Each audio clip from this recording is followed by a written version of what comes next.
بسم اللہ الرحمن الرحیم۔ السلام علیکم ناظرین، میں ہوں ثاقب بشیر، میرے ساتھ موجود ہیں سینئر صحافی احتشام کیانی صاحب۔ ہم بات کریں گے اسلام آباد ہائی کورٹ میں ایک نیا جو ہے وہ تنازع کھڑا ہو گیا ہے، اور یہ تنازع ہے اسلام آباد ہائی کورٹ کے ججز کی سینیارٹی کا۔ یہ معاملہ کہاں تک جائے گا اور کیا ہونے جا رہا ہے، بڑی اہم اور بڑی غیر معمولی خبر آئی ہے اسلام آباد ہائی کورٹ سے۔ سب سے پہلے تو احتشام کیانی صاحب سے پوچھتے ہیں، اس کے بعد اس پہ بحث کریں گے کہ یہ اس کا بنے گا کیا ہے، خبر ہے کیا، کیوں جو ہے وہ اسلام آباد ہائی کورٹ کے ججز ایک دفعہ پھر ایک قانونی جنگ جو ہے وہ شروع کرنے جا رہے ہیں، اس کے پیچھے کیا وجوہات ہیں وہ آپ کے سامنے رکھیں گے۔ کیانی صاحب بہت شکریہ۔ سب سے پہلے تو بتائیں کہ یہ خبر ہے کیا جو ججز کی سینیرٹی کے حوالے سے۔ دیکھیے ثاقب بشیر صاحب، اب سینیورٹی کا معاملہ جو ہے یہ ایک بار اب ڈٹرمن ہوگا اور ہونا بھی چاہیے۔ ایشو تب یہ انیشیٹ ہوا یا جنریٹ ہوا جب اسلام آباد ہائی کورٹ میں 3 ججز کو لایا گیا دوسرے صوبوں سے۔ پہلے تو ہم یہ خبر سن رہے تھے کہ 1 جج کو لایا جائے گا، لیکن شاید یہ عمل بیلنس کرنے کے لیے 3 ہائی کورٹ سے ججز لائے گئے۔ اب جب وہ ججز اسلام آباد ہائی کورٹ میں آ گئے، شاید کیا بلکہ یہ تو کنفرم آپ کہہ سکتے ہیں، کیونکہ حکومتی بیانیہ یہ ہے، چیف جسٹس یحییٰ آفریدی کا بیانیہ یہ ہے کہ سندھی بولنے والا بھی ہو، بلوچی بولنے والا بھی ہو، پنجابی بھی بولنے والا ہو، ساری زبان میں۔ چلیں اس پہ آ جاتے ہیں۔ یحییٰ آفریدی صاحب نے یہ کہا کہ اگر آپ پنجاب کا بھی لا رہے ہیں، سندھ کا بھی لا رہے ہیں، تو بلوچستان کا کیوں نہیں لا رہے؟ وہاں سے بھی ایک لے کر آئیں،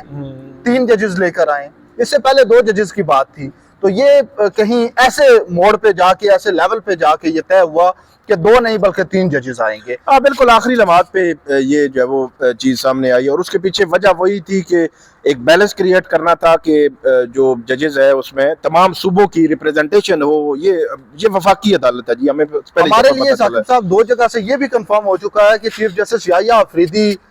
اس بات کے پہلے حق میں نہیں تھے، مخالفت کر رہے تھے، اور وہ کہہ رہے تھے کہ کوئی جج نہیں آئے گا، کوئی ٹرانسفر نہیں ہے، شاید یہ قانونی عمل بھی نہیں ہے۔ کل وہ جسٹیفائی بھی کر رہے تھے سپریم کورٹ رپورٹرز کی جو حلف برداری تقریب تھی۔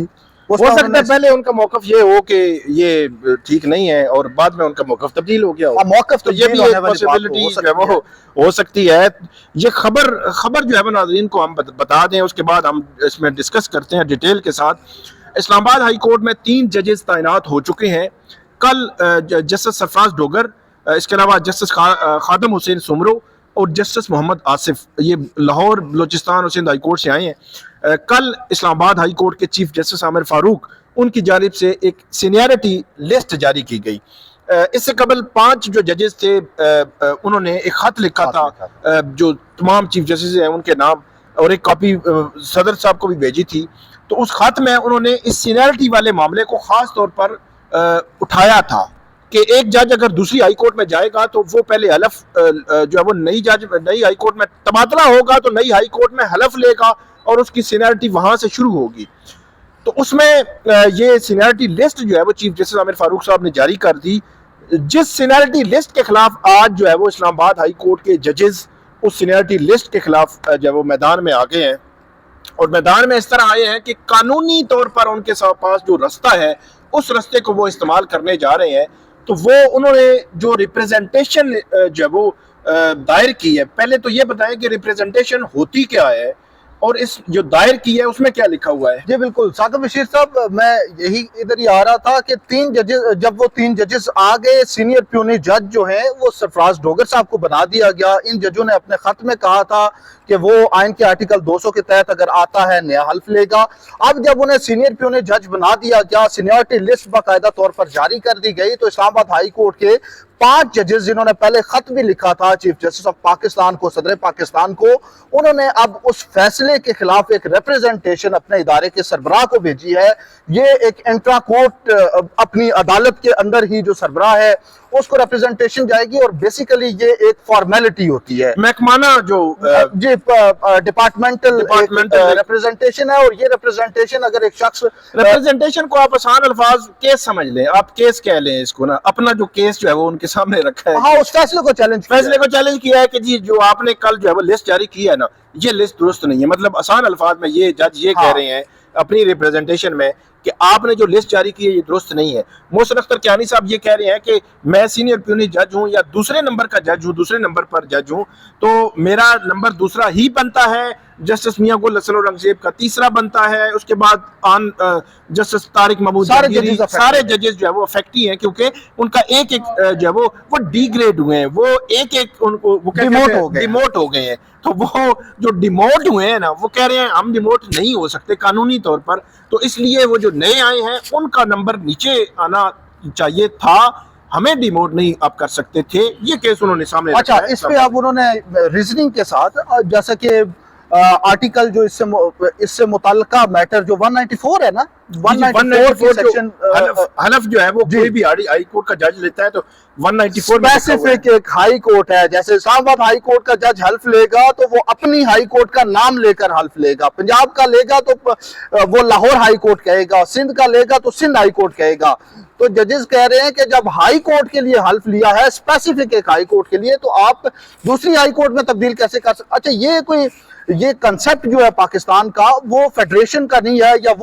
وہ انٹیگریٹڈ اس طرح کا سسٹم نہیں ہے جس طرح ہمیں پتہ چلا ہے کہ انڈیا میں کوئی اس طرح کا اس کو فیڈریشن کیا اس کو کہتے ہیں, یونیفائڈ ایک وہ ہے سسٹم کہ وہاں پہ اگر ایک ہائی کورٹ کا جج ہے تو وہ دوسری کے میں اگر جائے گا تو وہ ان کی سینیورٹی وہی رہے گی, بلکہ وہ یونیفائڈ ایک پورا وہ سٹرکچر ہے. تو اس میں اگر ایلیویٹ یہاں پہ نہیں ہے, پاکستان میں نہیں ہے. ہر ہائی کورٹ کی اپنی ایک سینیورٹی لسٹ ہے.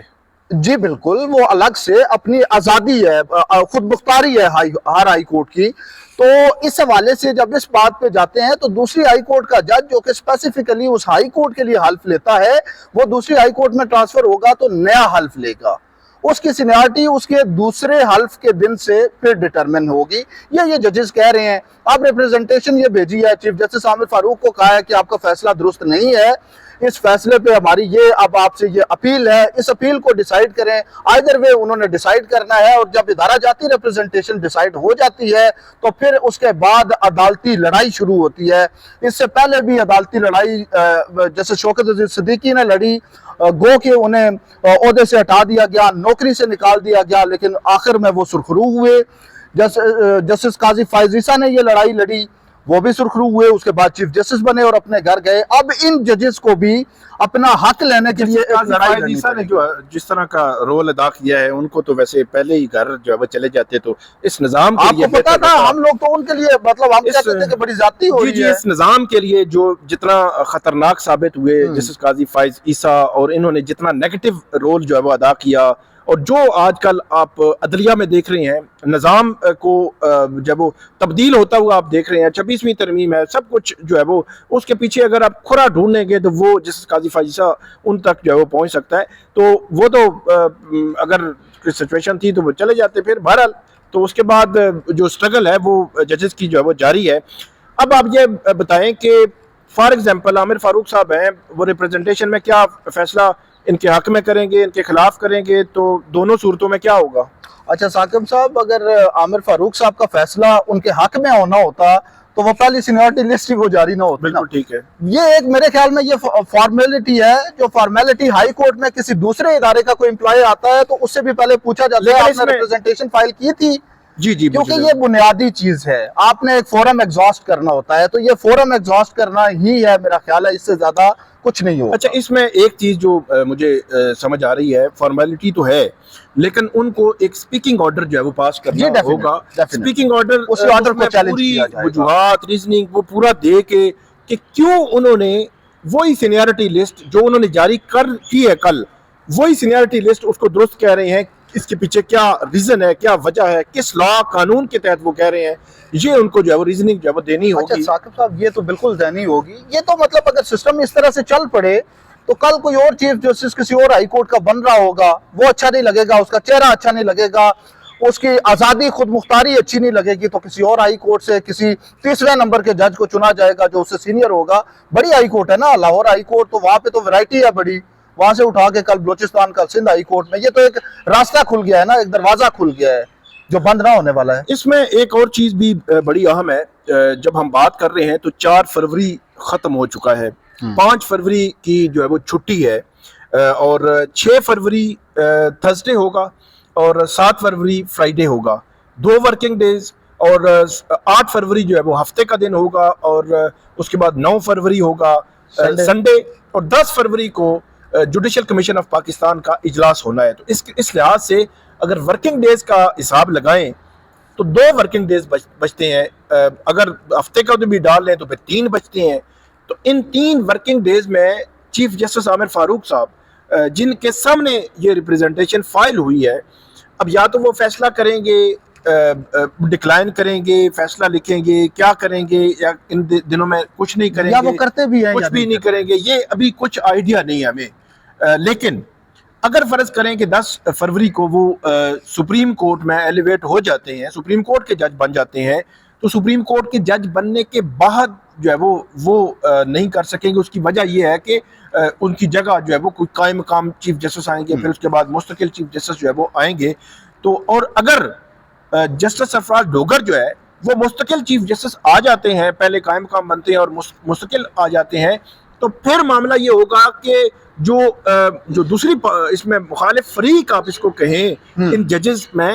اس سارے سیٹ اپ میں، وہ تو خود جسٹس سرفراز ڈوگر صاحب ہیں بینیفیشری، تو اس میں پھر یہ ہوگا کہ وہ ان کی ریپریزنٹیشن وہ تو ڈیسائیڈ نہیں کر سکتے۔ تو پھر معاملہ جو ہے وہ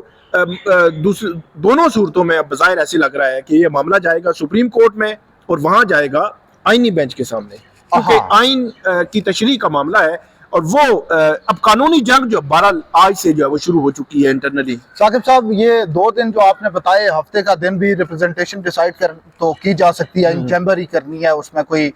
پارٹیز کو تو نہیں سننا۔ اگر ان 3 دنوں میں یہ ڈیسائیڈ نہیں ہوتی تو پھر اس کا بھی کوئی ٹائم فریم ہوگا، جس کے بعد اگر ریپریزنٹیشن ڈیسائیڈ نہیں ہوتی تو پھر بھی جوڈیشل فورم پہ جایا جا سکتا ہے۔ اس سے پہلے یہاں کے کیسز میں ہم بہت سارے کیسز پہ دیکھ چکے ہیں، جسٹس سرفراز ڈوگر تو اس کو آئدر وے ڈیسائیڈ کر ہی نہیں سکتے نا، وہ تو خود اس میں ایک پارٹی ہیں، جیسا کہ آپ نے بتایا، وہ اس پہ بینیفیشری ہیں، وہی چیف جسٹس بن رہے ہوں گے تو اسی کا ایفیکٹ ہوگا، جس کے ایفیکٹیز جو ہیں وہ یہ ریپریزنٹیشن فائل کر رہے ہیں، یا ان کے سینیورٹی میں سینئر پیونی جج بننا جو ہے اس کے ایفیکٹیز ہوئے۔ اگلے 3 دن بہرحال اس حوالے سے بڑے اہم ہے۔ ان 3 دنوں میں یہ معاملہ جو ہے وہ پتہ چلے گا کہ اب کس طرف جانا ہے، کیونکہ 10 فروری کو جب اجلاس ہوگا جوڈیشل کمیشن آف پاکستان کا، تو اس کے سامنے جو سینیئرٹی لسٹ پڑی ہوگی، وہ سینیئرٹی لسٹ وہی ہوگی جو اسلام آباد ہائی کورٹ کے چیف جسٹس عامر فاروق صاحب نے رجسٹرار کے ذریعے جاری کروائی ہے۔ تو اس سینیئرٹی لسٹ میں چیف جسٹس عامر فاروق صاحب پہلے نمبر پہ، جسٹس جو سرفراز ڈوگر صاحب جو ہیں وہ دوسرے نمبر پہ، جسٹس محسن اختر کیانی تیسرے نمبر پہ، جسٹس میاں گل حسن اورنگزیب چوتھے نمبر پہ، جسٹس طارق محمود جہانگیری 5ویں نمبر پر ہوں گے۔ تو وہ جو جوڈیشل کمیشن ہے اس کے سامنے یہ معاملہ ہے ہی نہیں کہ سینیئرٹی کیا ہے اور کیا نہیں ہے، انہوں نے اسی میں سے کسی کو سپریم کورٹ میں لے کر جانا ہے، اور اس کے بعد اسلام آباد ہائی کورٹ کا جج بننا ہے، اسلام آباد ہائی کورٹ کا چیف جسٹس جو ہے وہ اس اجلاس میں نہیں، 10 کے بعد والے اجلاس میں ہونا ہے۔ 10 کو اگر چیف جسٹس عامر فاروق صاحب جب ہو گئے اس میں اگر سپریم کورٹ ایلیویٹ ہو گئے، تو پھر 11 کو ہوپفلی یہ جو نیکسٹ جو سینئر پیونی جج ہے، بظاہر ماضی کی جو لگتا ہے کہ سینئر پیونی ہی جو ہے وہ بنتا ہے یہ قائم مقام چیف جسٹس، تو وہ ممکنہ طور پر قائم مقام چیف جسٹس بن سکتے ہیں، اور پھر اس کے بعد ان کا پروسیس ہوگا مستقل چیف جسٹس کے لیے۔ تو اس لیے یہ دن 3-4 ہی ہیں۔ ان 3-4 دنوں میں اگر تو عامر فاروق صاحب نے اس ریپریزنٹیشن کا فیصلہ کر دیا، ٹھیک ہے، نہ کیا تو پھر یہ دیکھنا ہوگا کہ اگر وہ سپریم کورٹ چلے جاتے ہیں فرض کریں، تو کیا سپریم کورٹ جانے کے بعد بھی وہ اس کا فیصلہ کر سکتے ہیں؟ اس سے پہلے ثاقب صاحب ایک اور امپورٹنٹ پوائنٹ ہے کہ اس ریپریزنٹیشن کی جو کاپی چیف جسٹس یا افریدی کو بھیجی گئی ہے، اس میں یہ درخواست کی گئی ہے کہ آپ جوڈیشل کمیشن کا اجلاس 10 کو نہ بلائیں، کیونکہ اسلام آباد ہائی کورٹ میں یہ بڑا کرٹیکل نیچر کا ایک ایشو ہے جو ایوالو ہوا ہے، اس کو پہلے ڈیٹرمن ہو جانے دیں، اس کے بعد آپ اجلاس کریں۔ تو یہ بھی ایک استدعا ہے، وہاں سے دیکھیں کہ کیا ہوتا ہے۔ ویسے چانسز تو چانسز کم ہی لگ رہے ہیں بظاہر اس کے کہ وہ اجلاس مؤخر ہو جائے۔ یہ دیکھنا ہوگا کہ اس میں جو کمیشن، کیونکہ کمیشن میں پھر بھی حکومت کی اکثریت ہے، اور کمیشن میں فیصلہ بظاہر وہی ہوتا ہے، آج تک جو ہوتا آیا ہے، وہ حکومت جو چاہتی ہے وہی ہے۔ تو اب یہ درخواست بھی گئی ہے، ریپریزنٹیشن بھی ہے، قانونی جنگ بھی ہے، قانونی محاذ بھی ہے، اور چیزیں اب میرا خیال میں لاسٹ ایڈیشن ثاقب صاحب، جی کہ اس سے پہلے 5 ججز تھے جنہوں نے خط لکھا تھا، لیکن اب جب سینیورٹی سے افیکٹ ہو رہے ہیں تو دوسرے 2 ججز جو ہیں جسٹس میاں گل حسن اورنگزیب اور جسٹس ارباب محمد طاہر بھی اپنی ریپرزنٹیشن الگ سے فائل کرنے جا رہے ہیں. الگ سے جو عدالتی ذرائع ہمیں یہ بتا رہے ہیں. بالکل، کیونکہ 7 ججز ہی ان کا جو ہوا ہے. حالانکہ جو اس میں جو افیکٹیز ہیں ان میں جسٹس اعظم خان اور جسٹس انعام امین مناس بھی افیکٹیز میں ہیں. اب دیکھنا ہے کہ ان کی طرف سے ریپرزنٹیشن آتی ہے یا نہیں آتی. تو بہت شکریہ احتشام کیانی صاحب. ناظرین ہم آپ کو اپڈیٹ کرتے رہیں گے، ہمیں آپ اسی ویڈیو پہ فیڈ بیک دیجیے گا. اللہ حافظ. اللہ